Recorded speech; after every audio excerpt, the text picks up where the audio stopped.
Bom dia, boa tarde, boa noite.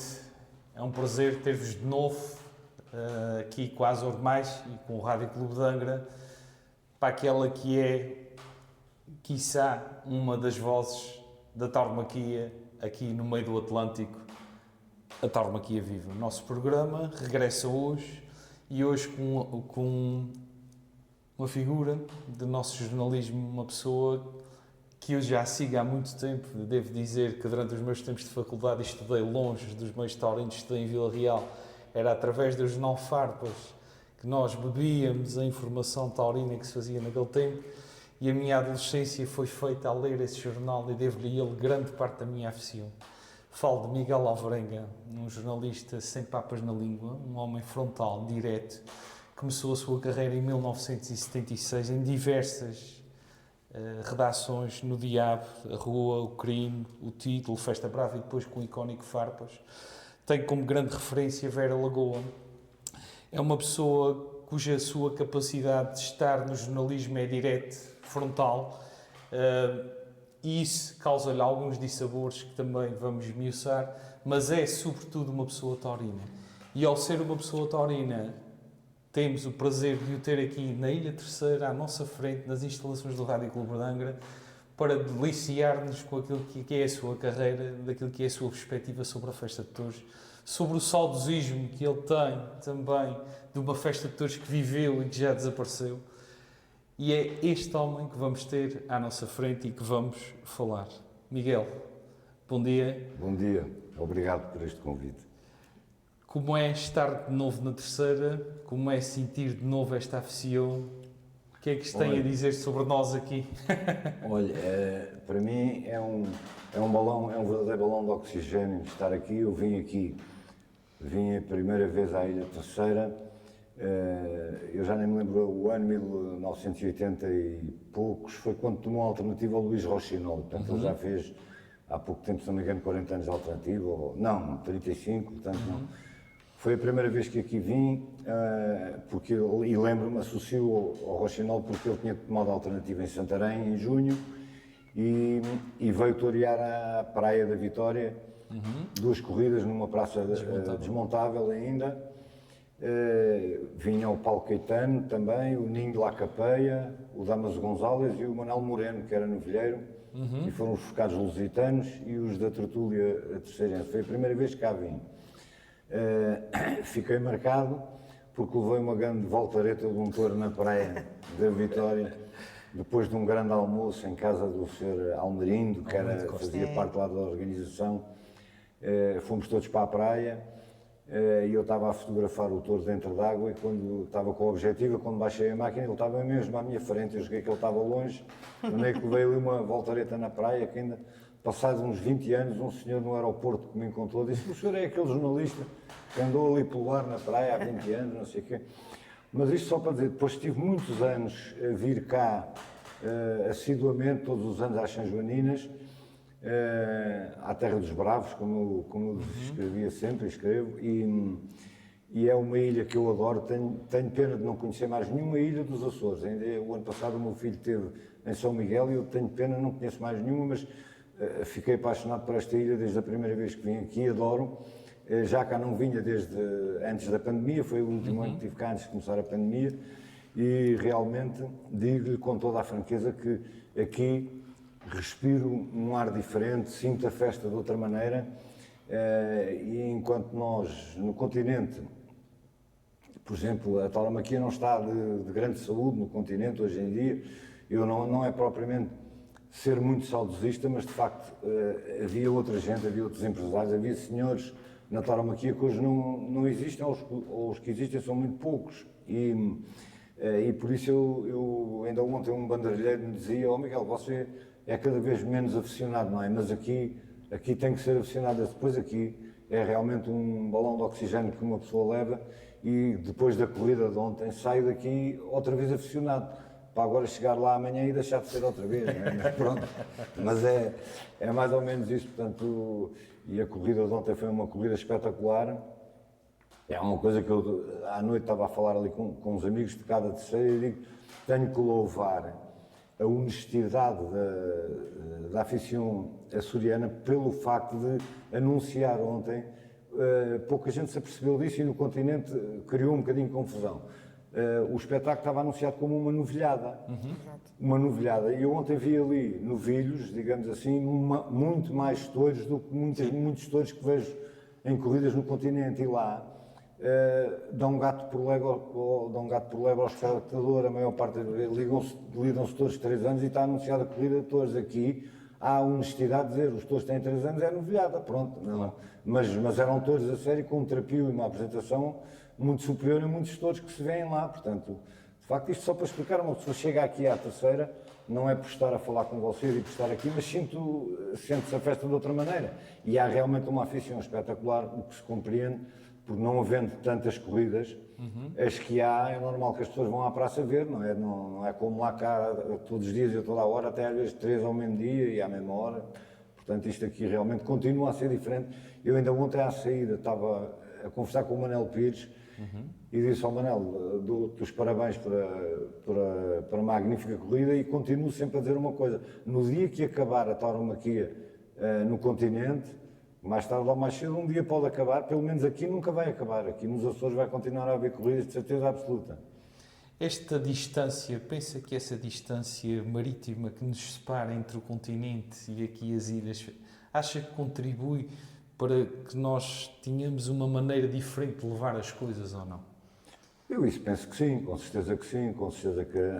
Tanto para as coisas boas como para as coisas más. Para as coisas boas como para as coisas más, até o próprio regulamento tauromáquico que cá não é o mesmo do continente.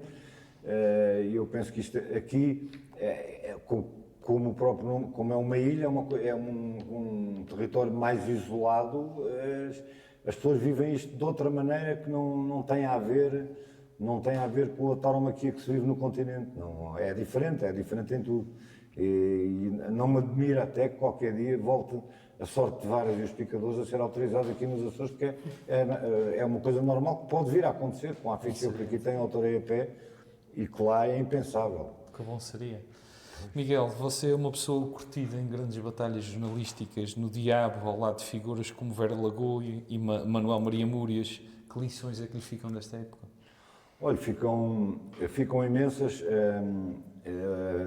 Eu comecei exatamente a minha carreira jornalística, vai fazer 50 anos já, parece que foi ontem, mas para o ano é 2026 e foi em 1976. Entrei para o Diabo quando a Vera Lagoa fundou o Diabo. Primeiro fiz parte do núcleo da equipa, era eu e o Valdemar Pradel de Abreu, que depois foi muitos anos jornalista da SIC,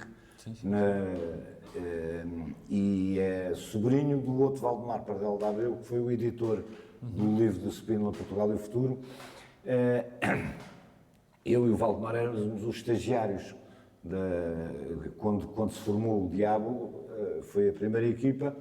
Nós éramos os 2 miúdos, digamos assim, e eu passei a ser o menino querido da Vera Lagoa. Ela gostou de mim, gostou da minha maneira de ser, da minha maneira de escrever, e durante muitos anos depois acabei por ser chefe de redação do Diabo, acabei por ser diretor do Crime, que era dela, do mesmo grupo editorial. Pelo meio, passei pelo Jornal A Rua, que foi 5 anos ou 4, uma experiência extraordinária, porque o Diabo saiu em 76, em março, e foi suspenso pelo Conselho da Revolução ao 2º número, logo. E depois a Maria Armanda Falcão, que era assim que se chamava, a Vera Lagoa, fez O Sol. O jornal teve uma semana parada e na semana seguinte saiu chamando-se O Sol, o título, com o mesmo tipo de letra do Diabo. Portanto, aí já não podiam proibir, era o mesmo jornal, era tudo igual, só o nome é que tinha mudado. E ao fim de 3 números puseram uma bomba à entrada.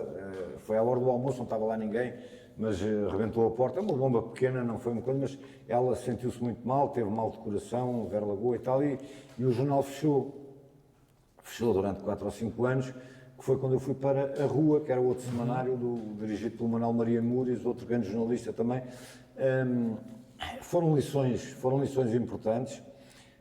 Eu acho que uma pessoa nasce jornalista, não se faz numa faculdade, mas com todo o respeito pelos cursos que há agora e pelos jornalistas que saem das faculdades, mas eu não tirei curso nenhum e aprendi, fiz a minha carreira toda no Diabo, na rua com dois grandes jornalistas, a Vera Lagoa, o Manuel Maria Múrias, e sobretudo dois jornalistas resistentes, corajosos, numa altura que não era fácil ter os jornais que eles tinham, porque eram contrários ao sistema político que se vivia na altura. Portanto, foram experiências importantíssimas e como jornalista aprendi ali, foi ali que aprendi tudo. A Vera Lagoa era uma jornalista extraordinária e o Manuel Múrias também. E outros muitos que lá havia, o José Manuel Teixeira, chefe de redação do Diabo, que foi fundador do Expresso também, foi um dos fundadores do Expresso, foi um jornalista com quem eu aprendi imenso,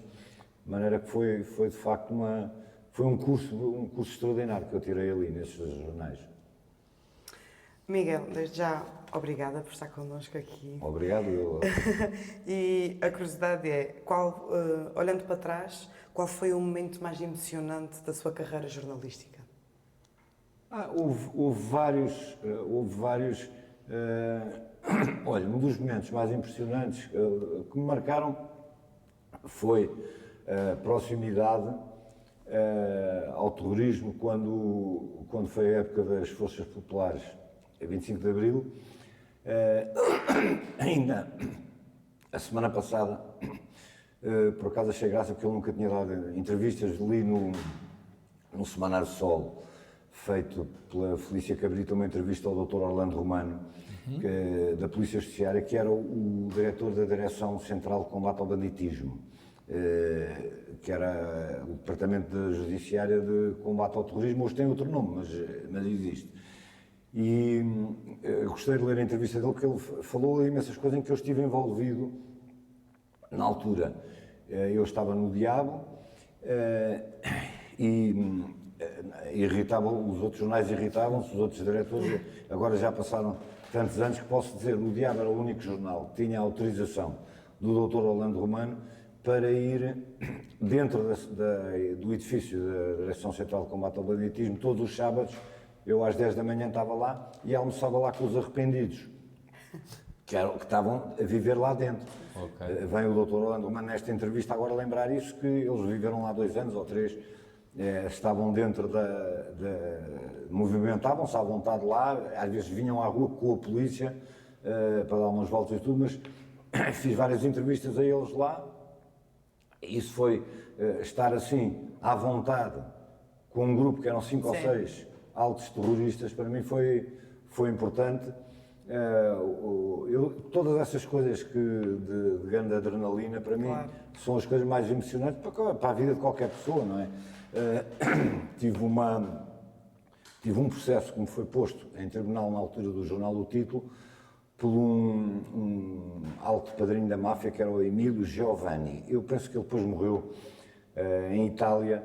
Era um alto mafioso que tinham em Itália, ia de uma prisão para o hospital, não sei o quê, numa carrinha celular, e a máfia parou a carrinha, matou os guardas prisionais todos e libertou. E depois ele, passado uns anos, foi preso em Vila Moura. Andava procurado pela polícia, não sei o quê, foi preso em Vila Moura e cumpriu prisão cá em Portugal. E na altura, ele processou todos os jornais.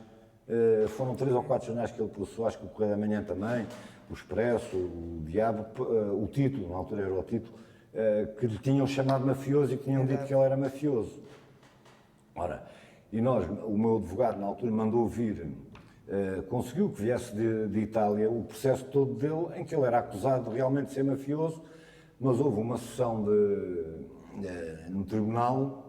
E o Giovini era assim um indivíduo mais baixo que eu, que não sou alto, mas com um aspecto mesmo, e falava português fluente, porque ele já cá estava preso há 1 ano e tal, ou não sei o quê. E quando me encontrou, estava o juiz, mas ainda não tinha começado o julgamento, ele entrou, eu estava ali, e ele virou-se para mim e disse assim: olha, Sr. Alvarenga, eu pus-lhe este processo para evitar ter que o matar, porque eu só podia fazer 2 coisas, ou o matava, ou lhe punha o processo. Eu disse ao homem, não se incomoda, assim, deixe lá o processo. Depois acabei por ficar grande amigo dele, entre aspas, fui entrevistá-lo à cadeia, foi tudo, foram assim momentos engraçados, entre muitos outros, não é? Outro importante foi a minha entrada na prisão do Unhó, que isso também foi giríssimo, foi dos momentos altos da minha vida, não é da minha carreira, foi da minha vida, porque a culpa foi minha, porque nem fui eu que escrevi o artigo, foi um artigo que deu origem a um processo, pronto, e o artigo não estava assinado. E eu, como era diretor do Farpas, posso dizer que já disse a muita gente, e o artigo tinha sido escrito pelo Luís Miguel Pombeiro, que é hoje o empresário do Campo Pequeno. E eu digo sempre ao Pombeiro, estive lá um ano preso e eras tu é que lá devias ter estado. E então eu não fui a tribunal, nunca apareci no tribunal, e como tinha os meus processos em tribunal era quase do tamanho da Bíblia, apanhei uma juíza que irritou-se, se calhar com razão, e disse, este anda a brincar com a justiça, nunca mais cá bem, não sei o quê, agora vai levar com uma pena, e fui condenado a 11 meses de prisão efetiva, era um ano quase, efetivo, e eu só quando a polícia foi à minha casa notificar-me e trazer o processo, eu vi 11 meses de prisão, e fui a correr ter com o meu advogado e disse, como é que a gente resolve isso? Tu és maluco, não passou um ano e tal de sessões de julgamento, nunca lá foste agora. E então recorreu-se para a relação e eles, muito simpáticos, transformaram aquilo em fins de semana na prisão. Foi um ano e mais 2 semanas num sistema que eu nem sabia que existia, que era o PDL, que ainda existe. Chama-se prisão em dias livres, que a pessoa está em liberdade, mas depois no sábado apresenta-se para cumprir a prisão e sai no domingo outra vez. Pronto, e isso foi de facto emocionante, porque eu não sabia. Disseram que era para ir para a prisão do União, num sábado, para me apresentar lá às 8 da manhã, e eu sempre tinha ouvido falar que a prisão do União era de alta segurança e de altos criminosos, e eu assim, onde é que eu me vou meter agora, o que é que me vai acontecer lá dentro? Aí foi uma coisa, depois fui várias vezes ao programa do Gosto, da Cristina Ferreira, toda a gente a rir, a gargalhar, que eu cheguei lá, parecia a Guerra do Soldado. Como eu sou super pontual, aparecia às 7 da manhã, batia à porta da cadeia do União e o guarda disse, mostrei o papel, mas não, só sem que se apresentar às 8. Eu disse, então pronto, eu entro na guerra às 8, agora vou aqui tomar um café fora e tal.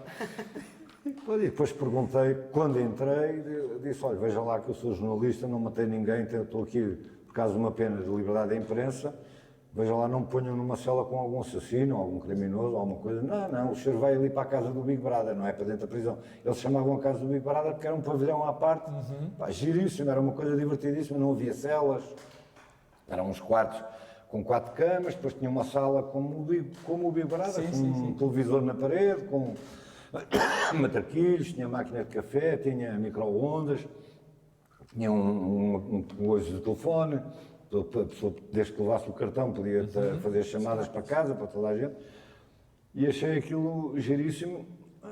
Mal entrei no meu quarto, tive logo azar, eram 4 pessoas, estavam um que era forcado do grupo da Arruda dos Vinhos, porque aquilo era tudo gente presa a cumprir aquelas prisões por bebedeiras ou por guiar sem carta.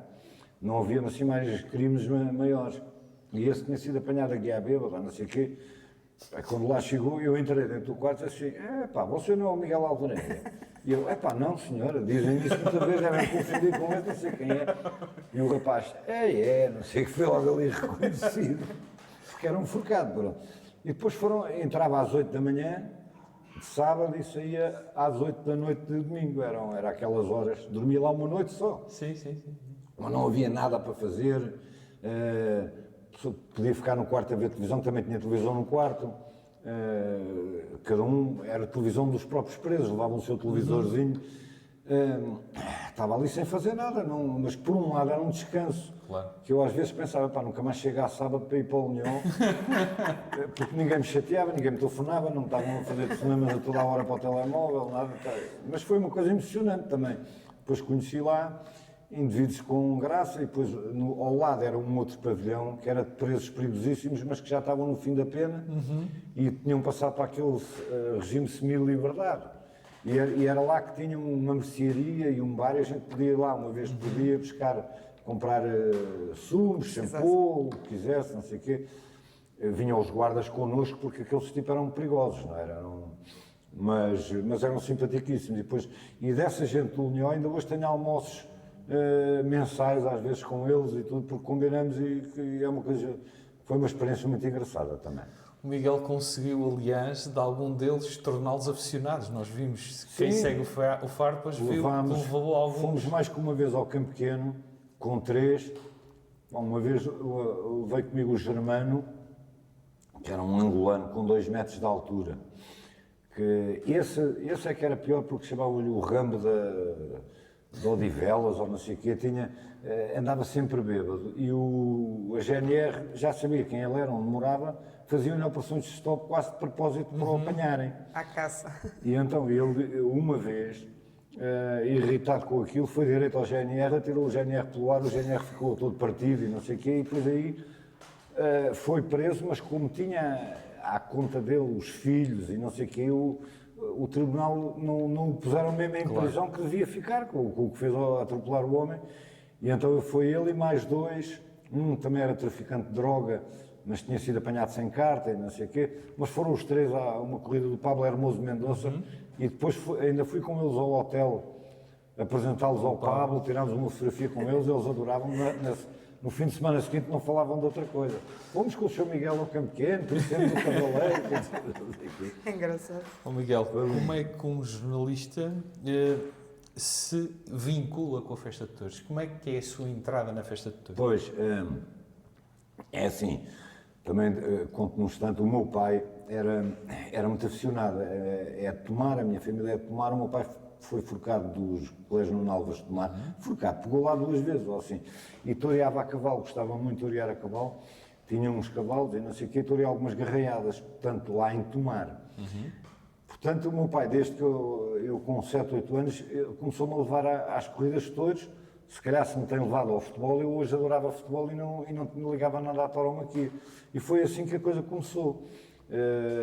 Comecei a ir. Depois, o meu pai era muito amigo do Manuel dos Santos, quando ele era empresário do Campo Pequeno, e uma altura, como o meu pai foi cumprir uma comissão em Moçambique. Era militar. Era militar, era Coronel, da Marinha, exatamente. Coronel Alvarenga. E foi para a TV Moçambique e eu tinha para aí 10 ou 11 anos e comecei a fazer uns caderninhos, ia com o meu avô ao Campo Pequeno, guardava o bilhete, colava o bilhete, fazia a minha crónicazinha pequenina, punha os recortes dos jornais e depois, ao final do ano, mandava para o meu pai para Moçambique para ele estar a par de como tinha sido a temporada.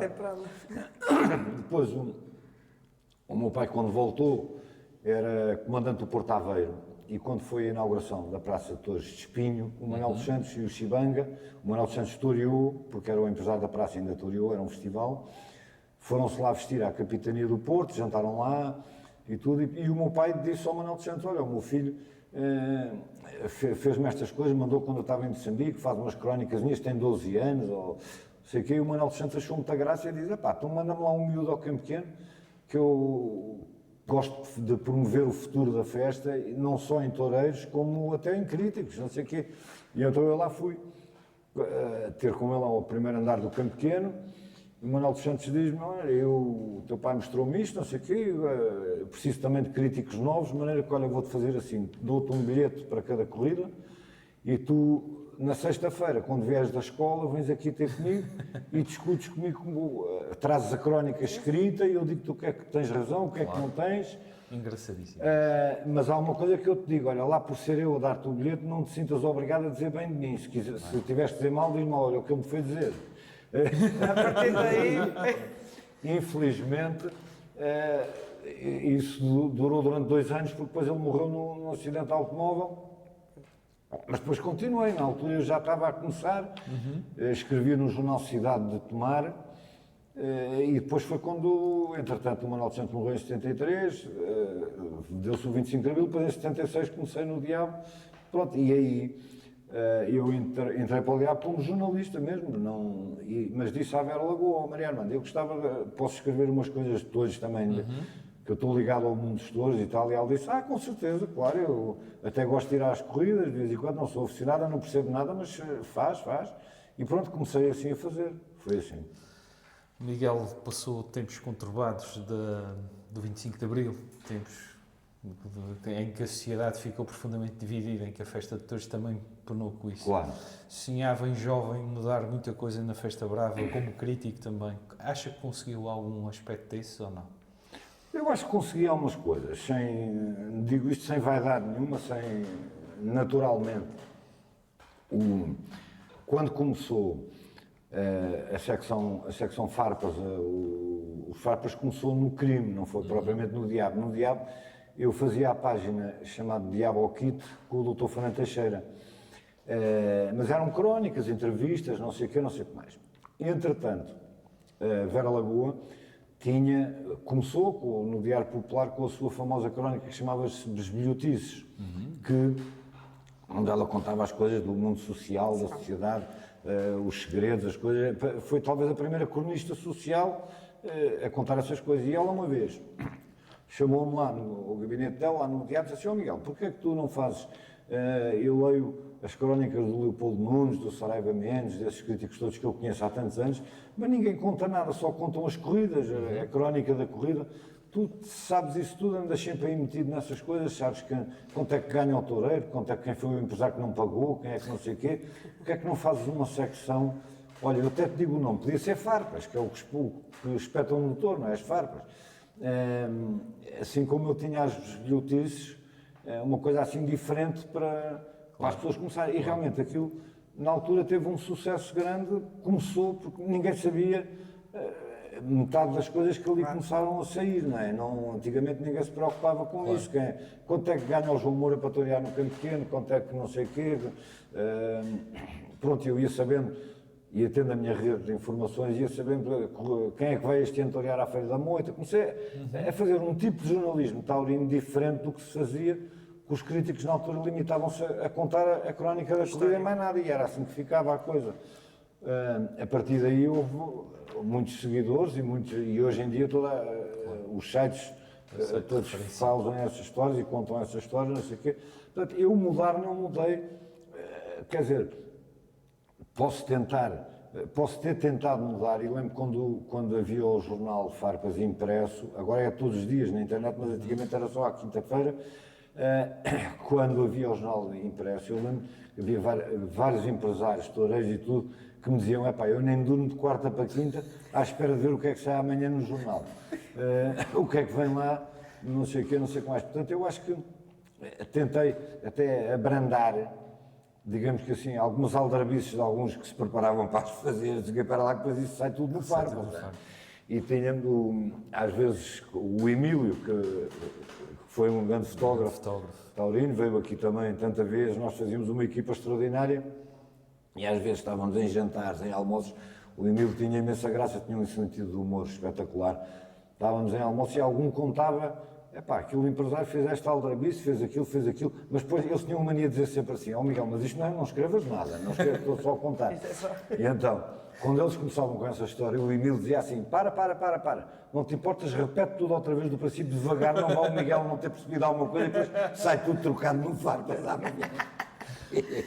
Miguel, os espanhóis dizem que você é um navalhão português. Isso é um elogio ou uma responsabilidade? Não, se calhar isso é uma responsabilidade. Não sei, eu conheci, ainda tive a sorte de conhecer o Alfonso Navalon, porque eu fui muito amigo do Amadeu dos Anjos.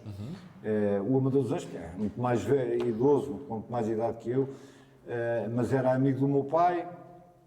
E depois, passados uns anos, comecei a dar-me com o Amadeu, ele apareceu-me uma vez, apareceu-me não sei o quê, pronto, ficámos ali, já mais tarde, já ele não toreava, e com o Amadeu dos Anjos conheci muito bem o Cordobês, conheci muito bem o Paco Camino, que eram grandes amigos dele. O Paco Camino chegou a vir a Lisboa, passar uma semana em que eu andei quase todos os dias com ele, fomos aos Fados, fomos a Belém tirar fotografias, e fui a Salamanca, uma vez com o Amadeu, onde almoçámos com o Navalon, passámos 2 dias com o Navalon. Ele tinha uma idade, tinha uma ganadaria e tudo. Almoçámos em Nave de Aveiro, até em casa do Manuel Jorge, do Cavaleiro, que morreu agora há poucos meses. E conheci o Navalon e fiz-lhe na altura até uma entrevista. Ele praticamente já estava um bocadinho retirado. E o Navalon era pelo que eu percebi, pela história que eu conhecia dele, era um jornalista, um crítico de tauromaquia que não tinha medo de contar as coisas, toda a gente tinha medo toda a gente tinha terror. Sim. Toda a gente tinha terror do Namalum. Quando eu apareci, quando apareceu a secção Farpas, quando começou isso, as pessoas por graça diziam, olha, este é o Navalum português, por eu contar coisas também que os podiam incomodar, pronto, só por isso. Não me vou comparar ao Navalum porque ele foi um monstro do jornalismo e ainda não cheguei lá. Miguel, durante estas décadas, não é? Podemos assim dizer, de jornalismo, qual foi a reportagem que o marcou de forma especial? Há assim alguma reportagem que tenha feito a nível tauromáquico que tenha assim um cunho pessoal mais apertado? A nível tauromáquico, eu neste momento estou só mesmo cingido ao nível tauromáquico, porque praticamente não. Eu costumo dizer que eu não sou crítico tauromáquico. Ainda hoje há coisas que eu não percebo, não entendo, não tenho conhecimento, como tinham os críticos tauromáquicos antigos, que eram pessoas entendidas. Eu sou mais jornalista do que crítico tauromáquico. É óbvio que em 50 anos já aprendi um bocadinho. Já sei ver, mas eu, sobretudo, quando vou a uma corrida, gosto de contar aquilo que sinto, aquilo que vejo, do ponto de vista jornalístico e não propriamente tauromáquico. Não se pôs o ferro a cerco, se pôs o ferro de frente, se pôr de lado. Mas, a nível tauromáquico, houve reportagens engraçadas e talvez uma das que me marcou foi a entrevista em 1980 ao famoso cordobês no Hotel Zurbarán, quando ele regressou às arenas, em 1980, e o cordobês não dava entrevistas a ninguém, na altura e eu bati à porta, e abriu-me a porta um banderilheiro, e eu disse, olha, eu sou jornalista em Portugal, tinha 20 e tal anos, ou não sei o quê, e o cordobês disse, sim, então entra. E estava-se ele a vestir, portanto tive essa sorte dele podia ter dito que não queria sequer falar, não sei o quê, mas foi uma entrevista muito gira. Outra reportagem fantástica, que essa não vou mais esquecer também, fui com o Amadeu dos Anjos Salamanca, íamos ver um festival taurino que choveu e não houve. E então, os toureiros, e fomos para a casa do Júlio Robles, que na altura já estava numa cadeira de rodas, como sabem, teve imensos anos depois, acabou por morrer, uma pneumonia, levou uma voltareta, uma colhida em França, em Béziers, se não me engano, ao Bayonne, que ficou paralítico. E fomos para a quinta dele, onde estavam os toureiros que iam torear essa corrida, que não tinha havido, e estavam o Manzanares pai, que, porquê não sei, mas o Manzanares simpatizou comigo e, posso dizê-lo agora, apanhou-me uma babadeira tão grande, e eu também, que há fotografias que está assim, eu sentado num sofá e o Manzanares deitado em cima de mim, e aquilo era o Zé Maria Manzanares, a maior figura, uma das maiores figuras do torneio daquele momento. Portanto, aquilo, eu depois daquelas fotografias todas, não sei o quê, quando voltei de Salamanca para Portugal, pensava pelo caminho, não sei o que é que eu vou fazer agora a isto. Se vou publicar, estou a entrar numa coisa íntima de uma figura do toureiro mundial, não sei o quê, pode cair mal nas pessoas, não sei o quê. Pensei, ponho, não ponho, pensei assim, olha que se lixe.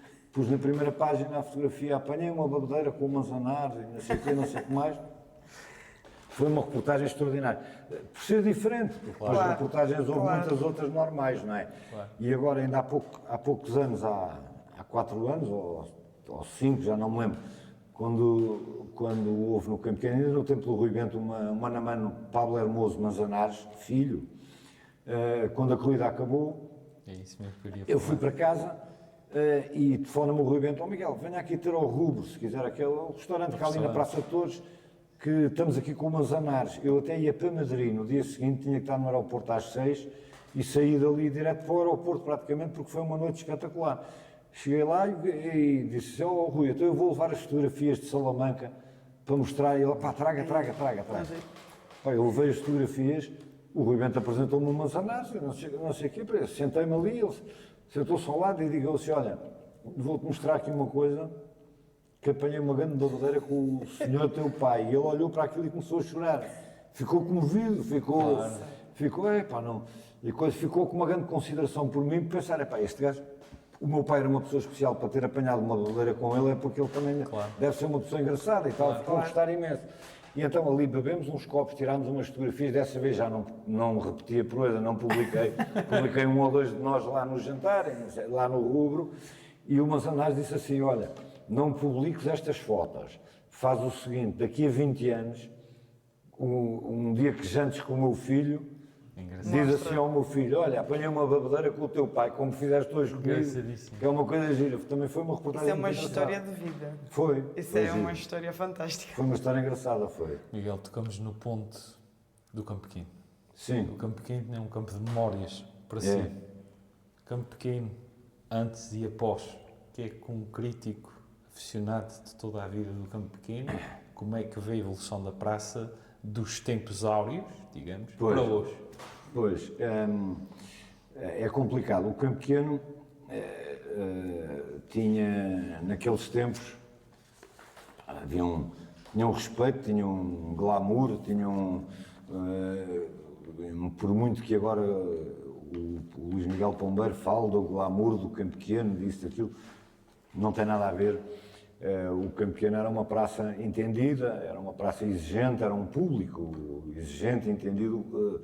Depois, com o passar dos anos, não é agora, já há bastantes anos para trás, o Campo Pequeno tornou-se uma praça um bocadinho mais folclórica, sem grandes entendidos, sem grandes aficionados.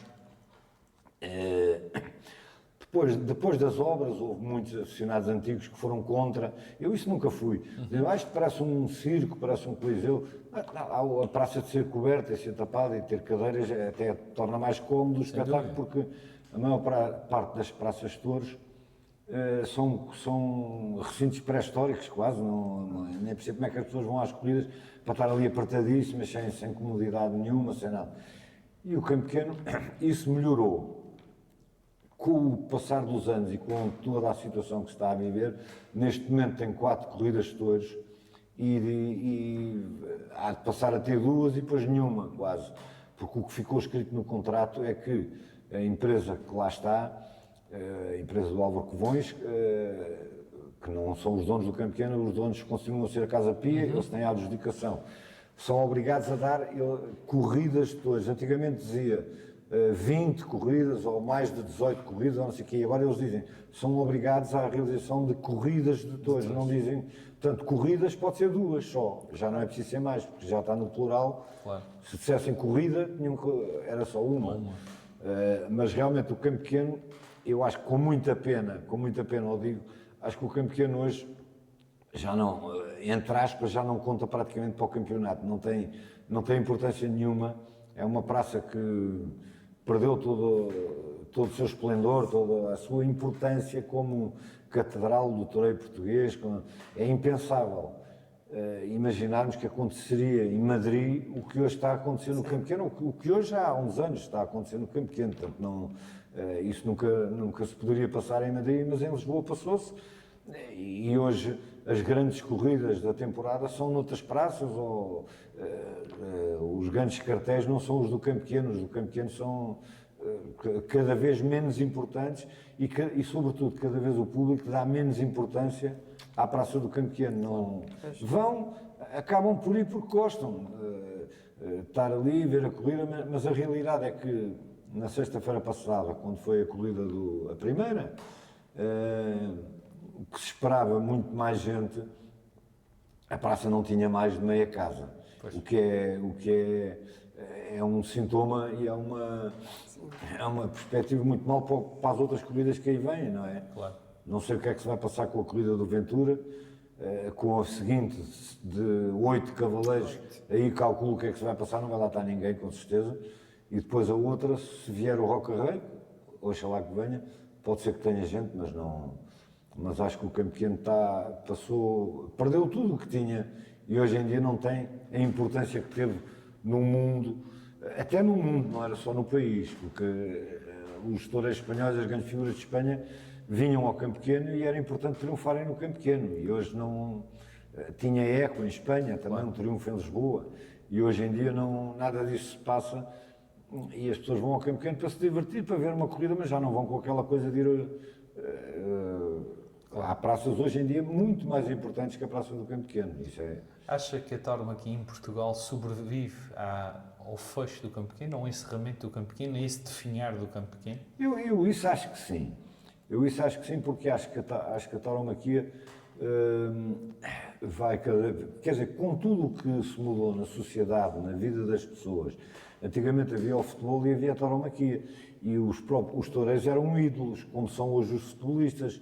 O mestre Batista passava no Recio e parava o trânsito e as pessoas iam puxar acima atrás dele. Sabiam quem era o mestre Batista. Hoje em dia, o último toureiro que as pessoas sabiam quem era o Joaquim Bastinhas, porque aparecia muito nas televisões, nos programas, cuidava espetacularmente da sua imagem. E hoje em dia, se nós tivermos um restaurante com uma figura do toureiro, as pessoas que estão ao lado a jantar ou a almoçar não ligam porque não sabem quem é. Se for um futebolista, sabem, ficam todos a olhar, não é? Portanto, eu acho que com as mudanças todas que houve, e várias vezes escrevi isso, e acho que se houvesse, em vez de haver, hoje em dia ainda há 100 e poucas corridas por ano no nosso país, se calhar se houvesse 20, eram demais, mesmo assim. Porque se fizessem de cada corrida um grande acontecimento, como é um concerto musical que esgota o Pavilhão Atlântico, que esgota o Campo Pequeno, se houvesse uma grande corrida toda, ou 2 por mês, ou 3, em qualquer praça, mas que esgotasse, que fossem grandes acontecimentos, o que eu acho é que os empresários também se perderam, já não há. Há 2 ou 3 empresários em Portugal bons, e para mim um dos principais é o Rui Bento, que ainda hoje tem a Praça da Nazaré esgotada. Falei com ele há bocadinho e faltava vender 20 bilhetes, ou o que é, para verem umas Anares. É uma praça que não é muito grande, mas é uma praça que é talvez o maior cartel da temporada, desta temporada. E os empresários não cuidaram desse pormenor. E hoje em dia a realidade é que lá no continente as pessoas vão às corridas. Hoje vem este cavaleiro, amanhã vem o mesmo outra vez, depois na semana seguinte está ali tudo em 30 km, 40 km, são sempre os mesmos, é sempre mais do mesmo. Por exemplo, aqui na Ilha de Serra há 6 ou 5 ou 7 corridas por ano, se calhar. Sim, sim. Aqui está o exemplo que eu acho que podia estar no continente, era ver 6 ou 7 ou 10, vá lá como é mais praças, 10 ou 12 corridas por ano, se calhar já era muito, mas da maneira que estão... Porque há corridas, por exemplo, depois há corridas em Santarém, o grupo que lá está de Antigos Forcados mexe com aquilo de uma maneira espetacular. Neste momento já devem estar a preparar a temporada de junho do ano que vem e conseguem encher a Praça de Santarém, que é uma coisa incrível, não é? E às vezes com cartéis normais, não? Eles é que trabalham aquilo bem. Portanto, eu acho que, mesmo que o Campo Pequeno feche, que mais tarde ou mais cedo irá acontecer, infelizmente, as pessoas vão continuar a ir aos touros e vai ser cada vez um espetáculo mais regional. De cada região, as pessoas do Montijo vão aos touros, as pessoas de Alcochete vão aos touros, as pessoas das Caldas vão aos touros, há 2 corridas por ano nas Caldas, mas quer dizer, vão continuar. Eu penso que não vai acabar tão depressa a festa como muitos dizem, mas que vai diminuir. E o Campo Pequeno, se tivesse a importância que tinha antigamente, um triunfo no Campo Pequeno projetava os touros para as outras praças, mas hoje nada disso se passa. Portanto, como isso não acontece, se o Campo Pequeno fechar, fica tudo na mesma, não é dramático, não é uma catástrofe, infelizmente. Miguel, há 2 figuras, uma já falou delas, aos quais unem-se a sua própria afição. Falei de Manuel dos Santos e falo de João Moura, que representam ou representaram toureiros desse nível. Para nós mais novos, eu acompanhei João Moura, evidentemente, mas o que foi João Moura nos seus tempos áureos, e sei que o Miguel é um toureiro muito da casa, é um crítico muito da Casa Moura, digamos assim. Quer dizer, nós costumamos dizer que começámos praticamente ao mesmo tempo, eu a escrever e ele a torear. Se eu me estreiei no Diabo em 76, foi quando ele saiu em Ombro de Madrid a primeira vez e quando veio para o mundo fora o Moura. O Manuel dos Santos, eu sei pelo que li, porque não vivi esse tempo, mas ainda ouvi torear alguns festivais, era uma figura carismática, na Monumental do México é o único toureiro português que tem uma estátua Como sabem que tem várias estátuas à volta da praça, e está lá a do Manuel dos Santos. O resto são touros espanhóis e mexicanos, sobretudo. O Manuel dos Santos foi um ídolo grande e foi, sobretudo, um ídolo do povo. As pessoas adoravam o Manuel dos Santos, como mais tarde adoraram o Eusébio, a Amália. Eu lembro de... tinha 14 anos, fui com o meu pai ao funeral do Manuel dos Santos, e aquilo na Praça de Londres, em Lisboa, era uma loucura, era um mar de gente, que foi gente pelo país todo, pelas terras todas onde a carrinha funerária foi passando, estava gente na rua. Dizem que foi o maior enterro depois do Salazar, não houve dois tão grandes no país. Portanto, foi uma figura carismática da tauromaquia, mas não só, do mundo do espetáculo, que as pessoas todas conheceram. O João Moura foi de facto foi o revolucionário grande do toureio a cavalo. Eu vi em Madrid essa corrida, foi a corrida beneficência, que ele saiu em ombros. Lembro-me de um crítico ter escrito que o silêncio era tal na praça que se tem caído uma moeda de uma peseta na areia, tinha-se ouvido o barulho, que é uma imagem espetacular, não é? Uma moeda na areia não se ouve o barulho, mas ali tinha-se ouvido porque aquilo estava tudo tão em silêncio. E lembro-me o João Moura trouxe, várias vezes falei com ele e lhe perguntei, mas João, o que é que te deu na cabeça para fazer aquilo, para torear daquela maneira?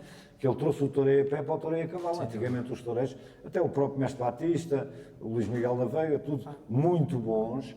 O Batista, uma figura do outro mundo, punha cada ferro que era os ferros à Batista, mas o Batista não toreava os touros, não andava ali a torear o touro, eram os banderilheiros que colocavam o touro, depois ele citava de praça a praça, era cada ferro que a praça explodia, caía toda, mas o Moura começou a torear, a usar os cavalos como se fossem capotes, a receber o touro como tivesse a desenhar uma Verónica, uma Chicoelina, a fazer coisas, e aqueles quiebros, aquela coisa. Eu lembro-me quando a primeira corrida no Campo Pequeno, depois de Madrid, foi uma corrida dada pelo Nuno Salvação Barreto. Foi ele que alugou a praça ao filho do Manuel dos Santos, que era o empresário da altura, e montou a corrida. E o Moura vinha com a casaquinha creme de Madrid, pequenino, toreava o Luís Miguel da Veiga e o Zóio, e ele.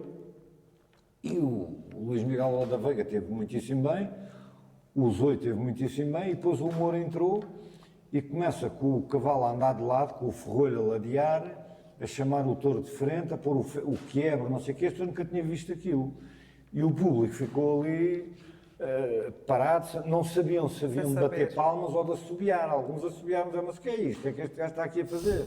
O que é que este tipo está a fazer? A andar com o cavalo de lado? O que é isto? E a pôr os ferros, aí vai com o cavalo para um lado, atira o touro para o outro, depois põe para aqui, depois não sei o quê. E o facto é que, ao final da primeira atuação do Moura, a praça já estava toda em delírio, em pé, e no segundo touro, mal ele entrou em praça, já estavam à espera de ver outra vez, vamos ver isto. Foi realmente um touro do outro mundo, nunca houve nenhum, e eu penso que nunca, há quem diga que o toureio a cavalo se divide em Mestre João Núncio, Mestre Batista e depois João Moura. Vieram muitos outros depois bons, inclusive se calhar o melhor que veio depois foi o pai do Salgueiro, o João Salgueiro, também foi um grande toureiro, mas como o Moura nunca houve mais nenhum. Tudo o que ele fez, o Moura inovava todos os dias. Quando ele toreou os 7 touros em Santarém, que foi em 77 ou 78, já não me lembro, foi logo a seguir à alternativa, quando toreou os 7 touros em Santarém, toreou 6 mais um sobreiro, até um Miura, um Pablo Romero e não sei o quê, e as pessoas viram ele torear 7 touros, e se calhar se tem toreado outros 7, as pessoas continuavam na praça e não saíam dali, e outros 7, se fossem 21, as pessoas ficavam ali porque aquilo foi de tal maneira deslumbrante, e o Moura toreou cada touro de sua maneira. Cada touro de sua maneira foi realmente um toureiro do outro mundo. E hoje está gordo, que nem um tchuco, toda a gente, eu e o Rui Bento, quando ele foi comemorar os 40 anos de alternativa no Campo Pequeno, almoçámos com ele em janeiro, jantámos lá no Rubro, estávamos a falar do Rubro, e dissemos ao João, quando chegar à corrida tens de estar por metade, fazer uma dieta. Está bem, eu vou fazer, todos os dias vai fazer, mas depois nunca faço. E é péssimo para ele, e eu digo que sou muito amigo dele há tantos anos, que qualquer dia dá-lhe uma coisa de coração, depois ficamos todos cheios de pena, cai para o lado e morre, não é? E ele não faz uma análise, não faz nada, a única coisa que sabe é andar a cavalo e a torear, e hoje em dia com muito esforço, com aquele peso, com aquilo Mesmo tudo. assim falo bem ainda. Bem, mas a realidade é que no outro dia em Arronches chegou lá e hoje em dia eu acho que é preocupante, e digo-lhe isso a ele tanta vez, eu estar sentado numa bancada a vê-lo torear, porque eu estou sempre à espera que aquilo venha tudo para o chão, aconteça alguma coisa. como aconteceu o ano passado no Sobral de Montagraça, que já se esperava que vinha a acontecer um dia, uma queda que ele mal se conseguia levantar do chão, não sei o quê, pronto. E a realidade é que o Moura, passados estes anos todos, como eu costumo dizer, continua a tratar os teus por tu. Ali em Arronches foi uma coisa do outro mundo. Parecia que tinha 20 anos outra vez, com aquela gordura, com aquilo tudo. E isto sem qualquer desprimor para o João Moura Júnior, que para mim é o melhor cavaleiro da atualidade e o melhor deles todos. Vou dizer isto, vou ter a coragem de dizer isto, porque já lhe disse a ele, não tem problema nenhum. Fui vê-lo a Santarém torear 6 touros, e o primeiro foi assim, o segundo foi assim igual, o terceiro foi igual. Ele teve espetacular, não falhou um ferro, não levou um toque num cavalo, não levou nada, mas no fim chamou o pai, e o pai pôs 3 ferros e as pessoas saíram da Praça de Santarém a falar dos 3 ferros do pai Moura. E o João Moura Júnior tinha estado espetacular nos 6 touros, mas as pessoas saíram da praça a falar e durante uma semana só se falou dos 3 ferros do João Moura Pai. Onde ele colocou o touro, onde ele foi buscar o touro, onde ele pôs o touro para investir. Isso é que foi o que marcou a corrida dos 6 touros do Moura. Eu até perguntei, agora quando ele veio aqui à terceira, até o pai toreou, disseram, não foi preciso. Da outra vez, ele aqui acho que esteve ainda melhor que em Santarém. Esteve melhor que em Santarém. Mas de facto, esteve melhor. de facto aquilo está no sangue, realmente aquilo está no sangue, e o Miguel Moura também vai pelo mesmo caminho. Sim, grande O Miguel Moura, para mim, a dificuldade maior que ele tem tido é ver o João Moura Júnior. Porque se não houvesse, era ele que estava aí na frente. Mas 2 Mouras já é lugar para 2, já é um bocado mais complicado, mas é muito bom toureiro também. E vai explodir também, não tarda. Mas o Moura Júnior, toda a gente me disse que aqui na terceira esteve muito melhor do que teve em Santarém. Teve em Moura daquelas noites gloriosas depois de pequeno 95. Sim, mas isso extraordinário. É tudo normal, porque isso não espanta ninguém, porque ele é de facto o melhor. Ele está a anos-luz dos outros todos, que são todos muito bons. Mas está, depois a terceira acabou de facto vai muito à frente do pelotão. Isto é difícil dizer isto e as pessoas encaixarem isso e os outros cavaleiros ouvirem isto, mas realmente são todos muito bons, mas ele marca a diferença sempre, é diferente. Os outros são todos muito bons, ele é muito, muito, muito bom. Deixa-me só meter uma confidência que vem de acordo com aquilo que o Miguel estava a dizer. Nós vimos o Moura o ano passado em Vila Franca, na terça-feira, e foi uma corrida que me impactou ver como é que uma pessoa com a condição física que o Moura tem ainda tem intuição e marca a diferença totalmente. Marca. Sim, mas isso toda a gente diz, se ele fizesse uma dieta e tivesse, tem 64 anos, ou quer, se ele tivesse fisicamente bem, ainda hoje não havia ninguém que o agarrasse, com certeza, com todas as dificuldades que tem, com o peso, com o estar em cima do cavalo, com aquele peso, também dificulta o próprio cavalo, não é? Uma coisa que eu andar ao colo com um indivíduo assim e um indivíduo levezinho, não é? Portanto, não, se ele tivesse um bocadinho de força de vontade, mas isso é que infelizmente não tem. É pena. O Miguel sempre, graças a Deus, sempre insistiu em mostrar a verdade, tanto em foto como em escrita. Porque é essa necessidade? Ou seja, não esconder nada. O ser transparente sempre foi essa sua linha, certo? Desde o início. Eu acho que isso tem a ver comigo porque eu sou assim, sou uma pessoa normal, digo aquilo que eu sinto, muitas vezes não gostam as pessoas de ouvir, mas eu não gosto de ser eu acho que não era capaz de ser falso, de dizer gosto muito de estar aqui se não gostasse. Não, portanto, isso sempre, e acho que no jornalismo sobretudo, uma pessoa não pode, o jornalismo também está completamente diferente hoje em dia em Portugal, televisões, vê-se tão mal o jornalismo que eu às vezes posso de facto ser saudosista, mas realmente ainda pertenço não sou muito velho, mas pertencia a um tempo que as coisas eram diferentes e que havia essa verdade, e portanto eu acho que tem que continuar a haver, não concebo vir por exemplo, ver uma corrida para escrever mentiras, dizer que foi assim, que foi assado, não, nunca fui assim. O seu neto hoje é a sua grande paixão, certamente. Acredita que alguma vez ele poderá herdar esta sua afição, tanto na escrita como... Não, ele é, o meu neto é parecidíssimo comigo em tudo, no feitio. A minha filha diz, ele tem reações, tem 6 anos, não é por ser meu neto, mas é espertíssimo, é um miúdo engraçadíssimo. E acho que ele foi uma vez à corrida, foi há 2 anos quando eu voltei a fazer a corrida do Farpas em Santarém, ele foi e adorou, gostou imenso. E vê quando há vídeos ou coisa está assim a ver e tal, e gosta, e não sei o que mais, gosta muito. Pode herdar algumas coisas, não sei se aficiou, se já não vai no tempo dele, se calhar já nem há corridas de touros, mas ele é de facto, a minha filha diz e o meu filho dizem todos a mesma coisa, ele é igualzinho ao pai, é igualzinho ao pai, faz tudo igual. Eu estou sempre a brincar com ele e a dizer disparates. Agora, ainda ontem telefonei e disse: "Ó Santiago, o avô está nos Açores e sabes quem é que veio guiar o avião? Fui eu." E ele: "Não foi, isso é mentira." E ele diz assim: "Isso é mentira." Eu disse: Não, fui eu é que vinha a guiar." Mas é um miúdo com piada e vai, eu acho que vai herdar muitas coisas minhas. Isso vai, a parte de tauromaquia se calhar já não. Miguel, falamos de futuro. Você acha que ainda é possível a Festa Brava caminhar para se manter e evitar a decadência? Ou não? Isso já é um jeito quase de... Não, eu acho que sim. Eu acho que já há não sei quantos anos, há muitos anos que se diz que os touros vão acabar e que de facto, eu acho que a festa podia encaminhar-se outra vez, ter... por exemplo, o caso, ontem vimos aqui o Ismael Martins, há toureiros que apaixonam as pessoas, que levam as pessoas, se calhar, a ir às praças.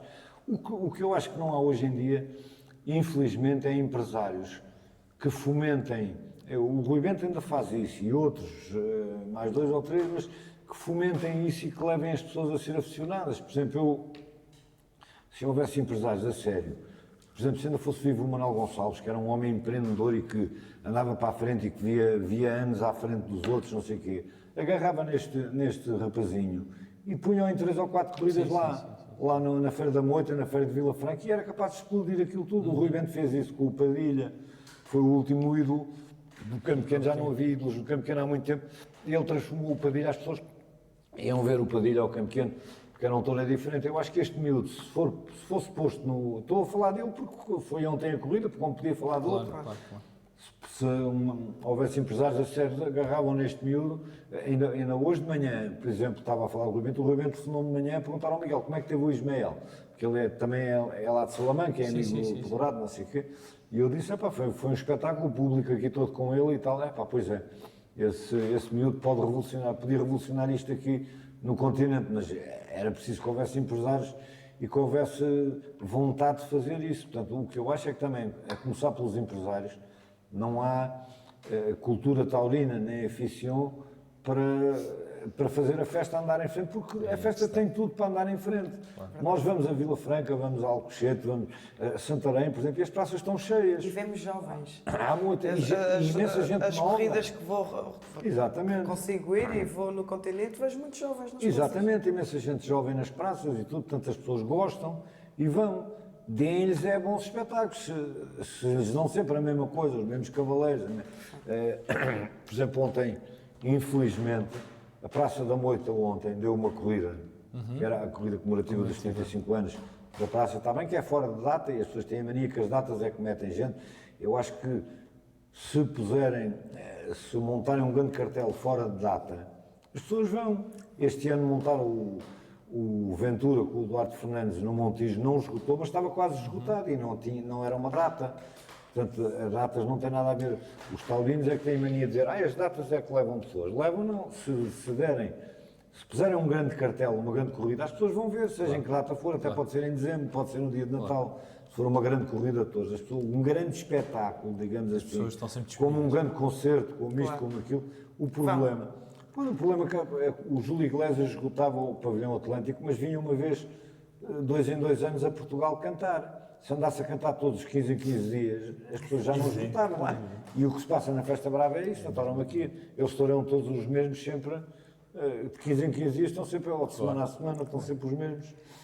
Miguel, quero agradecer a disponibilidade, a simpatia de ter aceito o convite de Tauromaquia Viva para estar presente hoje connosco nesta conversa que para mim foi muito rica. Obrigada por partilhar estes momentos particulares em que esteve presente em várias situações diferentes.